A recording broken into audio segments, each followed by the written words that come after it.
Dwarkesh sugar. Sir अब Dwarkesh sugar को लाने के पीछे एक सबसे बड़ा मैं आपको कारण बता देता हूं दैट दिस ईयर ब्राजील में there has been a problem that we have witnessed with the coffee crop. वहां का इकोलॉजिकल डिस्टर्बेंस बहुत ज्यादा बढ़ता जा रहा है और मैं समझता हूं आने वाले टाइम में ब्राजील से हमको शुगर में भी एक प्रॉब्लम आती हुई दिखेगी, which would be a very big benefit for all the sugar companies that we have. इसके साथ साथ आपने देखा होगा कि एथेनॉल ब्लेंडिंग जिस तरीके से अभी चल रही है, in coming quarters in sugar company के जो रिजल्ट्स हैं उसमें आपको आते हुए दिखेगी वो चीज। तो ये एक पर्टिकुलर कंपनी है जो मैं लेकर आया हूं। ये इसका मैं थोड़ा सा आपको ब्रीफ दे देता हूं कि it's a Bijnor based company.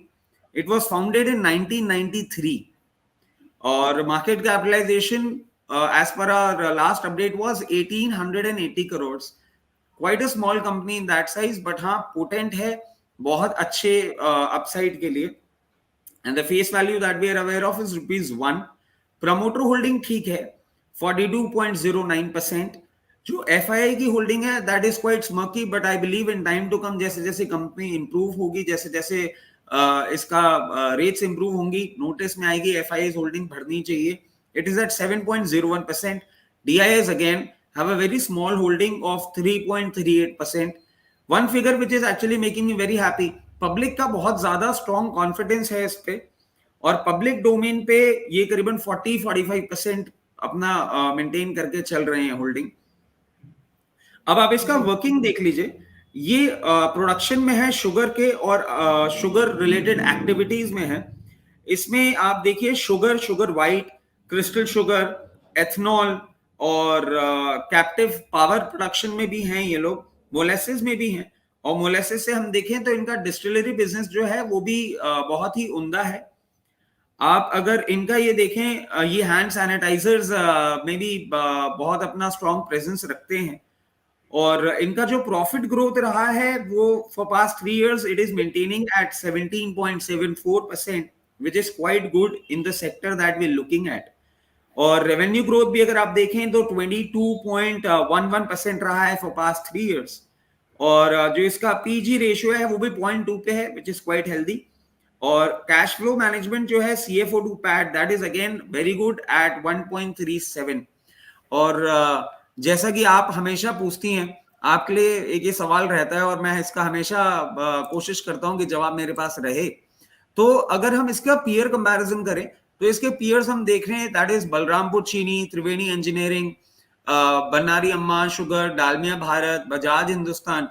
And what I can see and what I can understand, इसका जो ROCE है which is return on capital employed, it is second best in the industry, which is quite good। और ROC जो ROE है that is third best in the company in the industry। तो ये सब particular factors हैं जिनके चलते ये एक बहुत ही उम्दा बाय मुझे लगता है। और करंट लेवल्स पे डेफिनेटली इस पे आप बाइंग इनिशिएट कर सकते हैं एट 102 लेवल्स, 101 लेवल्स। जहां तक हम टारगेट की बात करते हैं तो टारगेट हमारा पहला होगा 138, दूसरा टारगेट हमारा होगा नियर अबाउट 172 और तीसरा टारगेट होगा 202। जहां हम बाय मोर का, क्योंकि ऑफ कोर्स मैं खुद ही बोल रहा हूं मार्केट में करेक्शन आने वाला है और थोड़ा सा हमको पोजीशन लाइट करके रखनी चाहिए।